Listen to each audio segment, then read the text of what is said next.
yeah, wild times. And I feel like this video isn't really going to do it justice. For some energy before I go in. Oh, shouldn't talk with my mouth full.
With another video.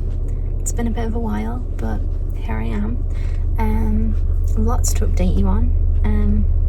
Firstly, the sort of good news, which I feel like most people would know by now, is I've been selected to compete at the Commonwealth Games for the Isle of Man, so that's really exciting. But this will be my second Commonwealth Games that I'll compete in, but the third one that I've qualified to. And that's sort of a whole nother story of the 2018 Commonwealth Games. I might put that in at the end of the video, actually, just give you a quick explanation as to that. But yeah, it's really exciting. We're about 7 weeks away. I'm sort of fully into my program now for the games. I'm working my way up to full fitness, so that's quite exciting. And yeah, I think at the moment it's sort of the hardest part, because pulling routines together is by far the hardest. I think once you've got the routines, it's just repetitions, whereas the initial sort of getting back into routines phase, especially when you've got new skills, is just mind-boggling. It's hard, it is hard. Anyway, I'm gonna drive home, and yeah, bye.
Before I get into the video, I just kind of wanted to give a little bit of background on my sort of journey to the Commonwealth Games this year. As I mentioned earlier on the video, in 2018, I kind of had a really rough time with the Commonwealth Games. Just as like a preface, 2014 I competed at the Commonwealth Games for the Isle of Man.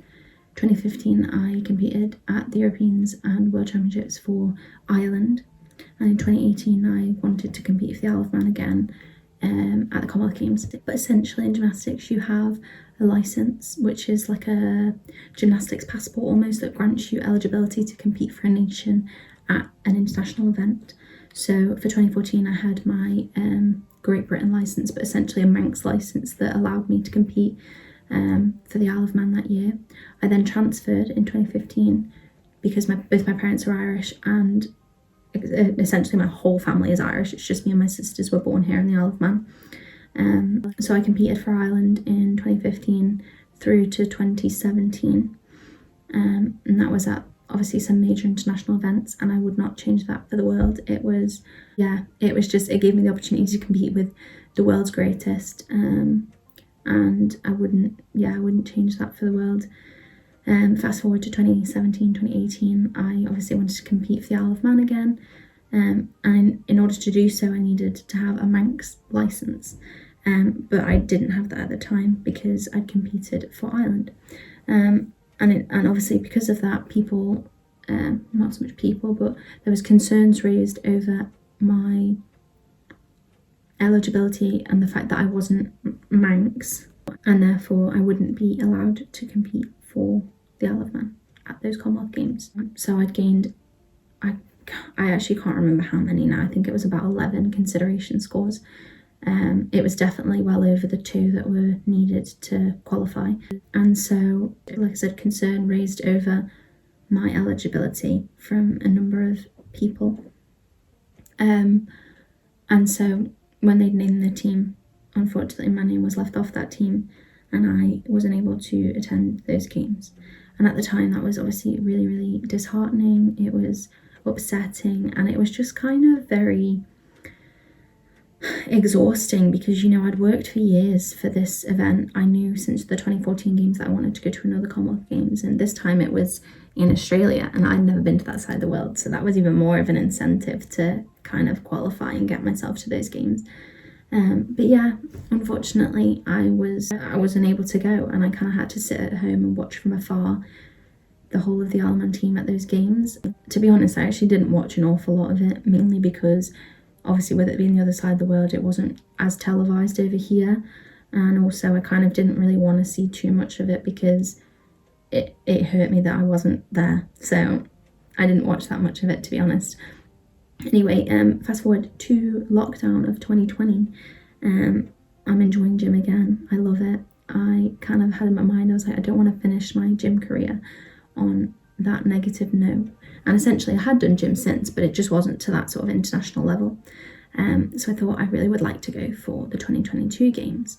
Now, obviously, in a realistic mindset, you'd think, well, you weren't allowed to go to the last one. Why do you think it would be any different for these games? But me and my mum had done a lot of research on license transfers, and so I think the gym world will know of a lady called Oksana Shusevitna. Now, she transferred from Uzbekistan to Germany and then back to Uzbekistan. So I kind of used her and then a Ukrainian gymnast, men's gymnast, as evidence as to why my license should be granted back. Now, FIG also have these statutes, and within one of the statutes it said that gymnasts are allowed to transfer back to their original nationality 6 years after initial transfer. So my initial transfer was in March of 2015, meaning that my eligibility to transfer back was March of 2021. So that worked out really, really well. I think it was Jan 2021, me, my mum, my gym compiled this letter to FIG with the approval of the Isle of Man Gym Association and the Irish Gymnastics Island, essentially, and put that forward to the FIG body, essentially saying I would like to transfer back. And most of the time they don't grant these cases, but obviously I'd waited 6 years. 6 years is a long time in gymnastics. Most people don't stick around for that long. Anyway, this next clip you'll see is me finding out that my license had been granted. Now, I get very emotional because I didn't actually think that they would grant me it again. And I also, because I'd been through so much rubbish and there was so much politics back in 2018, it kind of made me lose my love for the sport. Not for doing the actual sport, but just everything else surrounding it. So yeah, this is me finding out. I get very emotional because it kind of feels like I am given the opportunity to prove people wrong, to redeem myself, and just to show off all my hard work again. So here it is.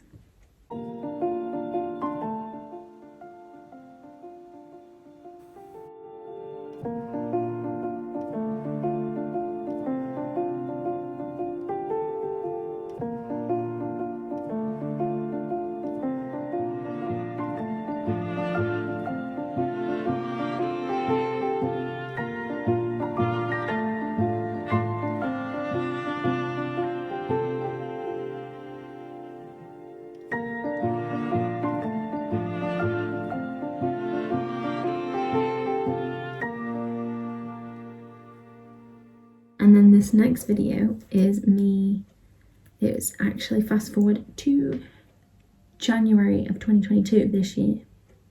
So obviously 2021 was like our qualifying period, and then the period extended, sorry my hands are terrible from basketball. The period extended from Jan 2021 to March 2022, but the tier that I was applying for at selection was of January 2022, and I had, I think it was like 8 or 10 consideration standards, and they put me forward for selection, and then here is me finding out that I'd been selected.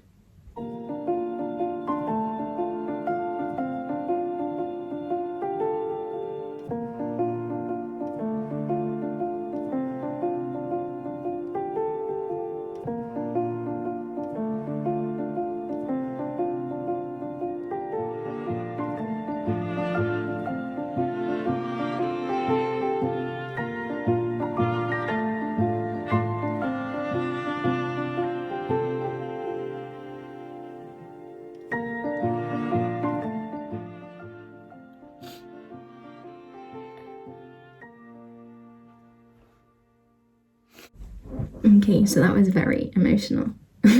It's quite funny looking back on it, because like I obviously wouldn't get that emotional now, but I know at the time how happy I was and how relieved I was that finally all the hard work I'd been putting in was kind of given the chance to prevail. So yeah, and then I'll quickly show you now me telling my mum, because that was really special. Can you help me with this? Oh my gosh, they've said yes. Oh.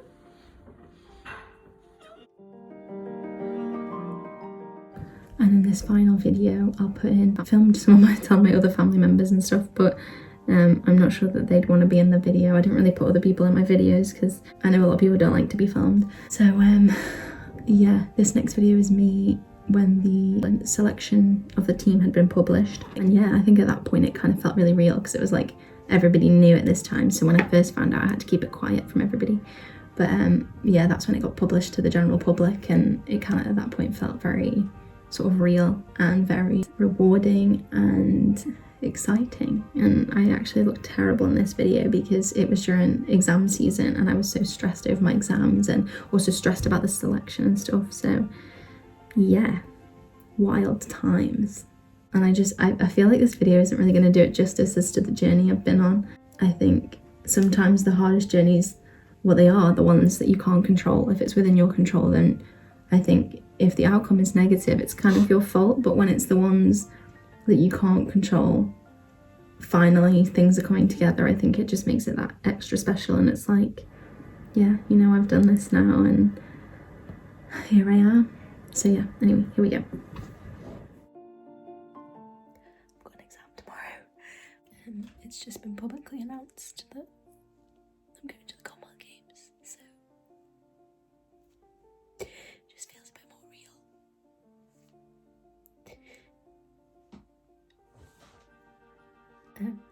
I've worked so hard for this last year or so because of the disappointment in 2018. When I qualified in 2018 and I couldn't go, I was so upset, because at the time I was in the shape of my life. Little did I know I'd be even more in the shape of my life now, and a far better athlete now. And it just goes to show that never give up, keep trying. So I'm really proud of myself.